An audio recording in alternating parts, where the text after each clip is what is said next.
اعوذ باللہ من الشیطان الرجیم بسم اللہ الرحمن الرحیم قال انی اشہد اللہ واشہد انی بریء مما تشرکون من دونہ فکیدونی جمیعا ثم لا تنظرون انی توکلت علی اللہ ربی وربکم ما من دابۃ الا هو آخذ بناصیتها ان ربی علی صراط مستقیم۔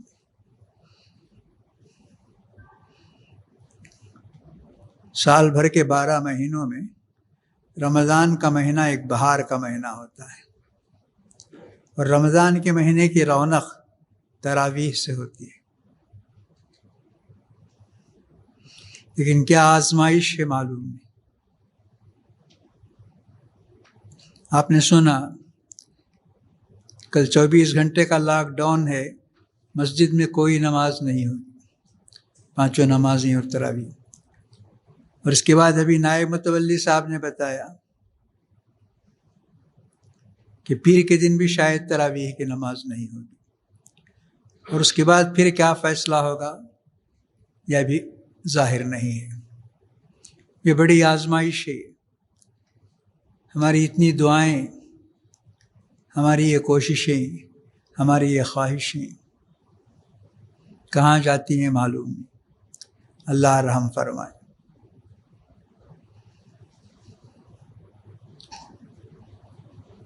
سورہ ہود کو آپ نے ختم کیا تراویح میں، پھر سورہ یوسف کو ختم کیا، اور سورہ رعد کا کچھ حصہ تلاوت کیا گیا۔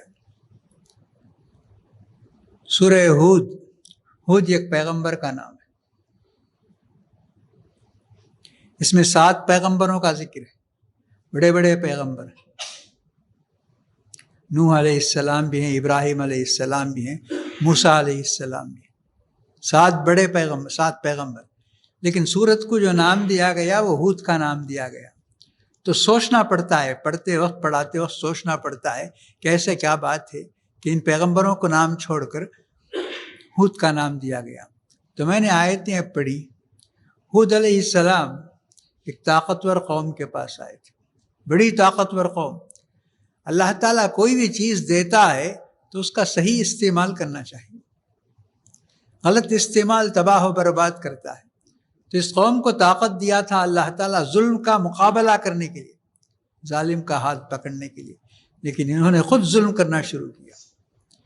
تو بہت سمجھایا ہود علیہ السلام نے ان کو، بہت مغرور تھے اپنی طاقت پر، ان کو بڑا غرور تھا۔ چیلنج کرتے تھے، من اشد منا قوہ کہتے تھے، ہم سے بڑا طاقتور کون ہے کہتے تھے۔ بہرحال نوح علیہ السلام نے ان کو سمجھایا اور کہا کہ شرک سے بچو، معبودان باطلہ کی پرستش نہ کرو۔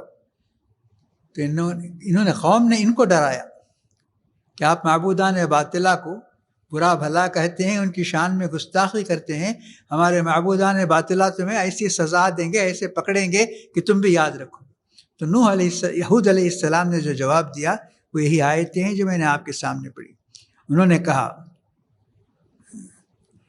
دیکھو میں اللہ کو گواہ رکھ کر کہتا ہوں، تم بھی گواہ رہو، تم جتنے معبودان باطلہ کی پرستش کرتے ہو میں ان سب سے بیزار ہوں۔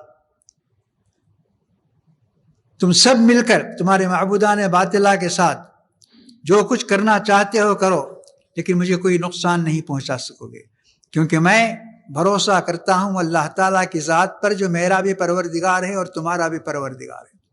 ما من دابۃ الا هو آخذ بناصیتها، دنیا میں جتنی زندہ مخلوق ہے ان سب کی پیشانی اللہ تعالیٰ کے ہاتھ میں ہے۔ بے شک میرا پروردگار علی صراط مستقیم، سیدھے راستے پر چلاتا ہے۔ تو یہ انہوں نے ایسا چیلنج کیا۔ دیکھیے اکیلا آدمی، مقابلے میں پوری قوم ہے، وہ کہتی ہے کہ معبودان باطلہ کو یعنی بتوں کو برا مت کہو ورنہ تمہارا انجام اچھا نہیں ہوگا۔ تو وہ کہتے ہیں کر لو، جو کچھ کرنا ہے سب مل کر کرو، میں چیلنج کرتا ہوں، یہ انہوں نے کہا۔ تو شاید یہ ان کا ایمان، شاید کہتا ہوں میں، یقین کی بات نہیں ہے کہ اس صورت کو سورہ ہود کا نام دیا گیا۔ تو اس صورت میں 7 قوموں کو جو عذاب آیا اللہ تعالیٰ کا، بڑا سخت عذاب تھا، ہلا کر رکھ دینے والا تھا۔ وہ سب عذابوں کا ذکر کر کے اللہ تعالیٰ فرماتا ہے وَكَذَلِكَ أَخْذُ رَبِّكَ إِذَا أَخَذَ الْقُرَىٰ، پروردگار جب کسی ظالم کو پکڑتا ہے تو اسی طرح پکڑتا ہے۔ إِنَّ أَخْذَهُ عَلِيمٌ شَدِيدٌ، اس کی پکڑ ایسی سخت ہے کہ لوگ بلبلا اٹھتے ہیں. سب کے ساتھ نہیں ہوتا. اذا اخذ القری وہی ظالمہ، اس حال میں کہ وہ ظلم کرنے والے ہوتے ہیں، حق تلفی کرنے والے ہوتے ہیں، تب ایسے کرتا ہے اللہ تعالیٰ. اور ایک بات یہ بتائیے، ان الحسنات یذہبن السیئات فرمایا. آدمی سے گناہ ہوتا ہے، غلطی ہوتی ہے، لغزش ہوتی ہے، تو اس کا علاج بتایا اللہ تعالیٰ نے کہ اس کے بعد آدمی کو زیادہ سے زیادہ نیکی کرنا چاہیے، اچھے کام کرنا چاہیے. تو یہ اچھائیاں اس کی برائیوں کو مٹا دیں گی. کتنی بڑی خوشخبری ہے. دیکھیے، ہر ایک سے برائی سرزد ہوتی ہے، کبھی چاہے کبھی انچاہے برائی سرزد ہوتی ہے. تو آدمی پریشان ہوتا ہے کیا کرنا، تو اس کا علاج بتایا اللہ تعالیٰ نے، ان الحسنات یذہبن السیئات. اس کے بعد زیادہ سے زیادہ نیکی کرو، نیکیوں میں آگے بڑھ جاؤ، تو یہ نیکیاں تمہاری برائیوں کو پاک و صاف کر دیں گی. یہ فرمایا. اب یہ واقعات قرآن میں انبیاء کے بار بار آتے ہیں. ایک ہی واقعہ آپ دیکھیں گے ابراہیم علیہ السلام کا، موسیٰ علیہ السلام کا، یہ واقعات بار بار آتے ہیں. ہم سوچتے ہیں کہ کیوں یہ واقعہ بار بار آتا ہے، ایک بار گزرنے کے بعد ختم ہو جانا چاہیے. تو یہاں اس کا جواب دیتا ہے اللہ. وَكُلًّا نَقُصُّ عَلَيْكَ مِنْ أَنْبَاءِ مَا سَمِعْتَ. ہم جو واقعات سناتے ہیں نبیوں کے، فلاں کے ساتھ یہ ہوا، مَا نُثَبِّتُ بِهِ فُؤَادَكَ، آپ کے دل کو مضبوط کرنے کے لیے ہم بتاتے ہیں. کیونکہ خود نبی کریم صلی اللہ علیہ وسلم کے دل میں خیال آتا تھا، مشرکین کا انکار دیکھ کر، ان کا کفر دیکھ کر، ان کا ظلم و ستم دیکھ کر، کیا کبھی حق کو کامیابی ملے گی یا نہیں ملے گی، ایسا آپ سوچتے تھے. تو اللہ تعالیٰ فرماتا ہے ہم ان تمام انبیاء کے واقعات آپ کو اس لیے سناتے ہیں کہ آپ جان لیجئے کامیابی ہمیشہ حق کے ساتھ ہوتی ہے. ان الباطل کان زہوقا، باطل کو اور کفر کو دنیا سے رخصت ہونا ہے، حق کو سربلند ہونا ہے. یہ آیتیں تھیں اس صورت میں. اس کے بعد سورہ یوسف کے بارے میں قرآن نے خود کہا یہ بڑا اچھا قصہ ہے. تو لوگ اسے قصہ اور کہانی سمجھ کر سنتے ہیں، بچے جوان سب سنتے ہیں، اسے خواہش کرتے ہیں. لیکن میں آپ کو بتاؤں گا مختصر الفاظ میں کہ عشق و محبت کی کوئی داستان نہیں ہے.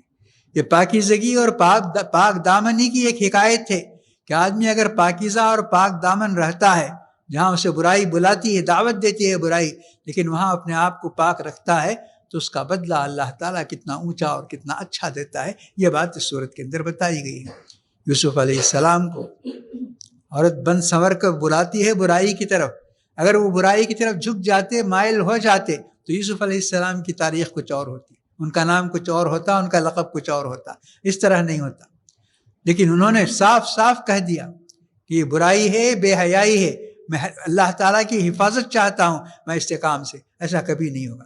تو اس کے بعد یہ تاریخ بنی کہ اللہ تبارک و تعالیٰ نے یوسف علیہ السلام کو جو مقام دیا، جو مرتبہ دیا، مصر کی بادشاہی ادا کی. حالانکہ اس سے پہلے چند پیسوں میں بکتے تھے. قرآن خود کہتا ہے دراہم معدودہ، گنتی کے چند پیسے، اس میں وہ بکتے تھے، اس بازار سے اس بازار میں، اس بازار سے اس بازار میں.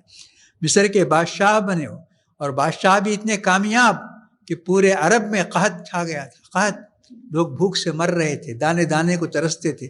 تو یوسف علیہ السلام نے اپنی تدبیر سے، اپنی حکمت اور اپنے علم سے ایسا کام کیا کہ ساری جگہ غلہ پہنچایا. یہ بہت بڑا کام انہوں نے کیا. تو اللہ تعالیٰ فرماتا ہے کہ جو نیک بندے ہم سے ڈرتے ہیں، ہماری نافرمانی سے ڈرتے ہیں، ہم ان کے ساتھ ایسا ہی معاملہ کرتے ہیں. یوسف کے ساتھ ہی نہیں ہے، وَكَذَلِكَ نَجْزِي الْمُحْسِنِينَ، ہر وہ شخص جو ایسی نیکی کرتا ہے اسے ہم ایسا بدلہ دیتے ہیں. یہ اللہ تعالیٰ فرماتا ہے. اور فرمایا آخر میں، اللہ تعالیٰ نے آخر آیت میں ہی فرمایا لَقَدْ كَانَ فِي قَصَصِهِمْ عِبْرَةٌ لِّأُولِي الْأَلْبَابِ. فرمایا یہ جو قصہ ہم نے آپ کو سنایا، اور پیغمبروں کے جو قصے ہم آپ کو سناتے ہیں، یہ کہانیاں نہیں ہیں کہ آپ ان کو سن کر نیند کے مزے لیں، بلکہ یہ سونے والوں کو جگانے والے قصے ہیں. یہ کہ جن کو نیند آتی ہے، یہ پڑھ کر وہ اٹھ بیٹھیں گے، بستر سے اٹھ کر بیٹھ جائیں گے. کیونکہ اس میں بہت بڑی عبرت ہے، بہت بڑا سبق ہے. آدمی کو سوچنا چاہیے کہ جو کچھ ملا ہے، کیوں ملا، کیسے ملا، یہ آنا چاہیے. اس کے بعد کی سورۃ سورہ رعد ہے. اس میں اللہ تعالیٰ جنت والوں کو دنیا کے اندر بھی کیسے رہنا چاہیے بتایا کہ جو بھی آزمائش آتی ہے، پریشانی آتی ہے، بلاؤں سے، بیماریوں سے، اس میں اللہ تعالیٰ کا ذکر کثرت سے کرنا چاہیے. الا بذکر اللہ تطمئن القلوب. فرمایا کہ آپ کچھ بھی کریں لیکن دلوں کا جو اطمینان ہوگا، دماغ کو جو سکون ملے گا وہ اللہ کے ذکر ہی سے ملے گا. یہ اللہ تعالیٰ نے فرمایا. دنیا میں یہ اور آخرت میں نیک لوگوں کے ساتھ جو معاملہ کیا جائے گا اس کا ایک ذکر فرمایا اللہ تعالیٰ نے کہ جنت میں کس طرح ان کو نوازا جائے گا. فرشتے جن کو ہم یہاں دیکھنے کی خواہش کرتے ہیں، ترستے ہیں، نہیں دیکھ سکتے. اس زندگی میں ہم فرشتوں کو نہیں دیکھ سکتے. جب چل چلاؤ کا معاملہ ہوگا، ہماری جان نکلنے والی ہوگی، تب ہمیں فرشتے نظر آئیں گے. اب یہاں اللہ تعالیٰ فرماتا ہے کہ فرشتے جن کو دیکھنے کی آرزو کرتے ہیں تم لوگ، یہ جنت میں جب تم جاؤ گے ہر دروازے سے فرشتے آئیں گے اور تمہیں سلام کریں گے. تمہیں سلام کرنے کے لیے فرشتے آئیں گے، فرماتا ہے اللہ تعالیٰ. اتنا بڑا اعزاز اللہ تعالیٰ عطا کرنے والا ہے. تو اللہ تعالیٰ نے ساری باتیں بتا دیں. غلط راستہ چلنے والوں کا انجام کیا ہوگا دنیا میں بھی اور آخرت میں بھی. ایسا مت سوچئے کہ دنیا اچھی گزر جائے گی، آخرت میں برائی ہوگی. دنیا کے اندر بھی برائی کا بدلہ برائی سے ملتا ہے اور آخرت میں بھی برائی کا بدلہ برائی سے ملتا ہے، اور اچھائی کا بدلہ دنیا کے اندر بھی ملتا ہے اور آخرت میں بھی ملتا ہے. تو اللہ تعالیٰ نے دونوں راستے بتا دیے. یہ برا راستہ ہے، اس پر چلنے کا انجام یہ ہے. یہ اچھا راستہ ہے، اس پر چلنے کا انعام یہ ہے. یہ پوری تفصیل قرآن شریف کے اندر بتائی گئی ہے. اب ضرورت اس بات کی ہے کہ ہم اسے پڑھیں، سمجھیں اور اس پر عمل کرنے کی کوشش کریں.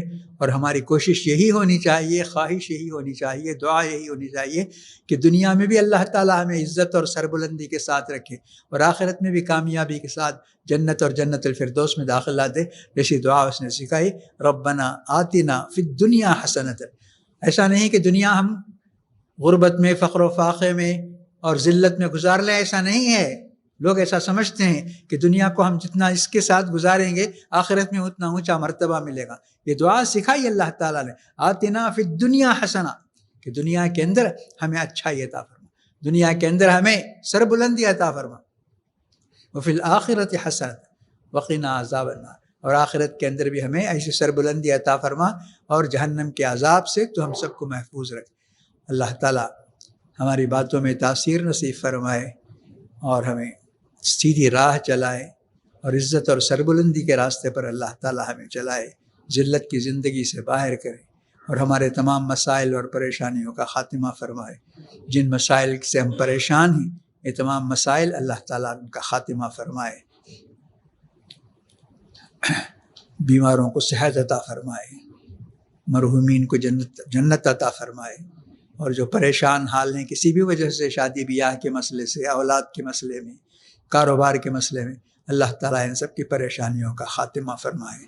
زمین کی ہر آفت، آسمان کی ہر بلا اور ہر قسم کی بیماری سے اللہ تعالیٰ سب کو محفوظ رکھے.